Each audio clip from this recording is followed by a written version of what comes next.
Easy biology ক্লাসে, সাথীদের ক্লাসে আবার তোমাদেরকে ওয়েলকাম জানাই।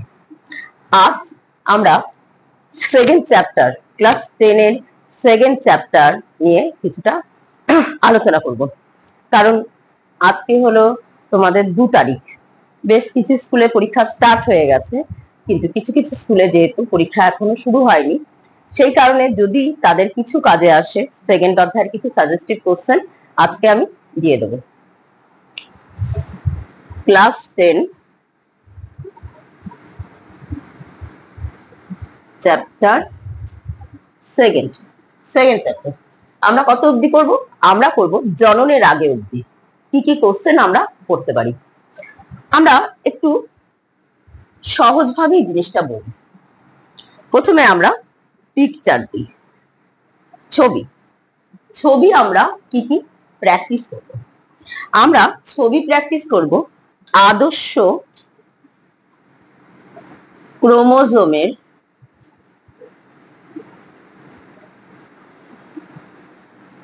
গঠন, আদর্শ ক্রোমোজোমের গঠন, এই চিত্রটা আমরা প্র্যাকটিস করব। ঠিক আছে, এর সাথে 4-5টা পয়েন্ট, কারণ পয়েন্ট তোমাদের উল্লেখ করে দেবে, সেই কারণে তোমরা পয়েন্টটাকে ঠিক মতো করে দেবে। সেকেন্ড, সেন্ট্রোজোমের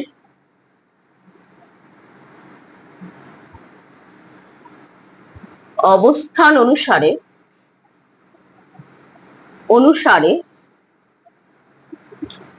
ক্রোমোজোমের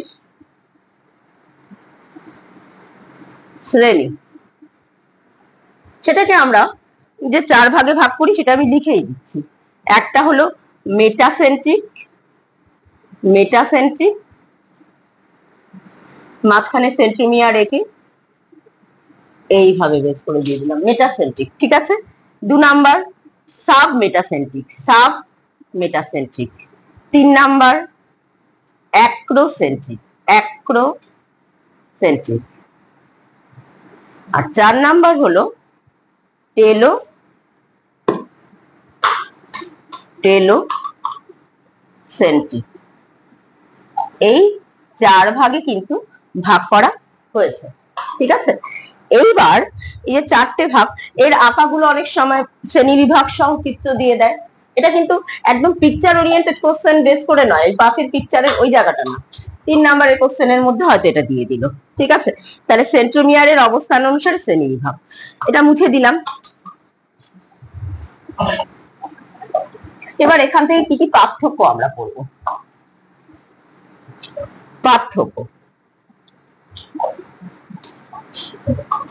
1 নাম্বার করব ইউক্রোমাটিন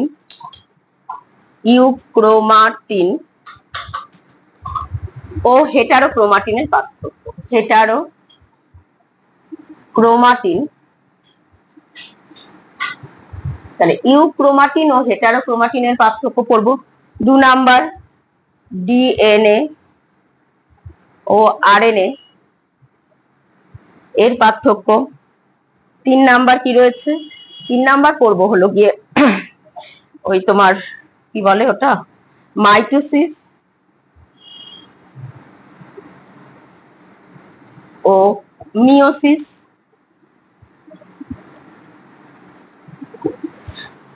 4 নাম্বার প্রোফেজ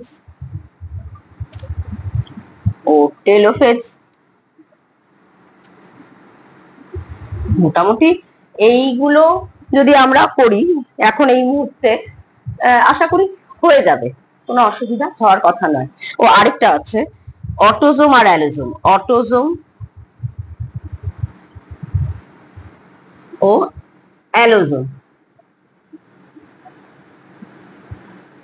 ঠিক আছে, তাহলে আমরা জেনে নিলাম পার্থক্য কোনগুলো করব। তাহলে 1টা 2টো 3টে 4টে 5টা, আরেকটা 6টা।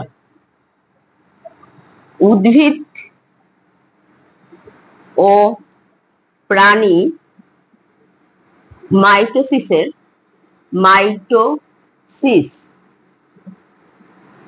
এর পার্থক্য লিখছি না, লেখা আছে আগে, সেটা বিষয় দিয়ে দেয় বেম তন্তু ভিত্তিতে, বেম তন্তু আর আরেকটা বিষয় দেয় হলো গিয়ে তোমার বেমতন্তুর সাথে থাকে, ওটা হলো সাইটোকাইনেসিস। শুধু সাইটোকাইনেসিসের বেসিসেও কিন্তু আসে যে উদ্ভিদ ও প্রাণীর সাইটোকাইনেসিসের পার্থক্য লেখো। সাইটোকাইনেসিস, কাইনেসিস, ঠিক আছে। তাহলে আমরা এই কয়টা পার্থক্য করব, এই পার্টটাও গেল।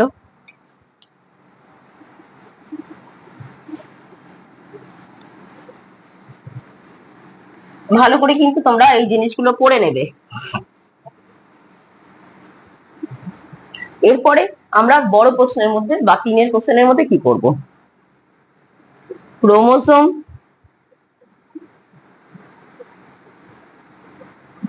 জিন আর ডিএনএ এর আন্তঃসম্পর্ক। 2 নাম্বার প্রোফেজ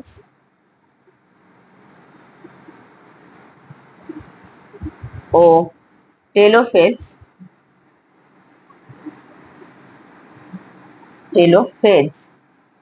পরস্পর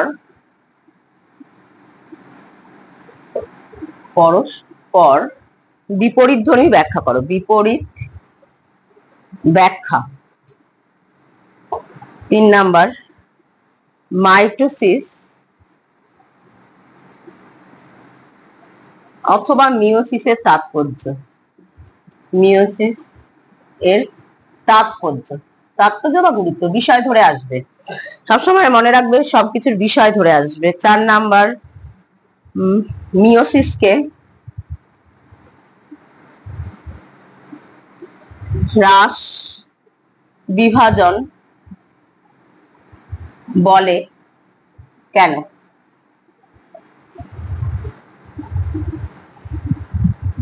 5 নাম্বার পড়বে তোমরা ক্রসিং ওভার কি? 6 নাম্বার ক্রোমোজোমের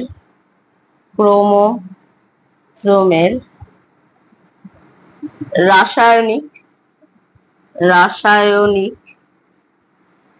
গঠন। 7 নাম্বার ডিএনএ এর গঠন চিত্র।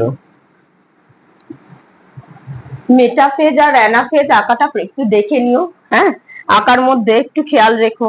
মেটাফেজ অথবা অ্যানাফেজ হতে পারে, না পিকচারের মধ্যে কিন্তু, হ্যাঁ খেয়াল ছিল না এটা। তো ডিএনএ এর গঠন। আর তোমাদের একটু বড় কোশ্চেন অনেক সময় স্ট্রাকচার আসতে পারে, কোষ চক্র। আমি এইটা একটু মুছে দিয়ে দিচ্ছি, হ্যাঁ।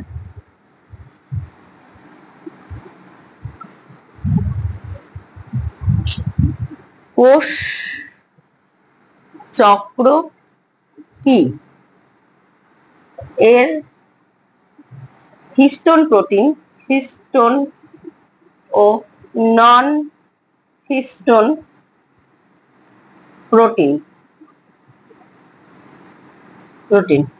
এর সম্পর্কে আসতে পারে। তারপরে ইন্টারফেজ দশা ছক, ঠিক আছে।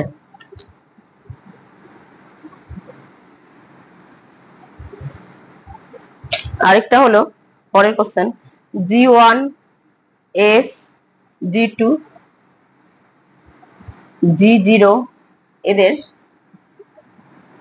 কাজ, মানে কি কাজ করছে, কি সংশ্লেষ হচ্ছে, এস দশা কি সংশ্লেষ হয়, শর্ট কোশ্চেনেও আসে এগুলো। তারপরে ধরো বললো আরেকটা কোশ্চেন, কোষ চক্র ব্যাহত হলে কি হতো, ঠিক আছে। তাহলে আমরা কোষ বিভাজনের যদি এই পার্ট গুলো ভালো করে আমরা পড়তে পারি, তাহলে এই পরীক্ষাটায় আশা করি কিছু অসুবিধা হবে না। ফার্স্ট অধ্যায় নিয়ে আমরা আলোচনা করে দিয়েছি, সেকেন্ড অধ্যায় আজকে আমরা দিয়ে দিলাম। আশা করি তোমাদের যদি কোনো রকম কোয়ারি থাকে বা কোনো প্রশ্ন থাকে তাহলে আমার ইনবক্সে তোমরা জানাবে। আর আমার এই ইজি বায়োলজি ক্লাসটা যদি তোমাদের ভালো লাগে তাহলে একটা লাইক বাটন এন্ড শেয়ার করে দিয়ে তোমার বন্ধুদেরও সাহায্য করবে, যে যাতে তারাও কিছুটা উপকৃত হয়। যদি উপকৃত হয় আমি মন থেকে তোমাদের আমি নিজেকে থ্যাঙ্কস জানাবো, যেটা আমার কিছু কাজে এসছে। Thank you, tata.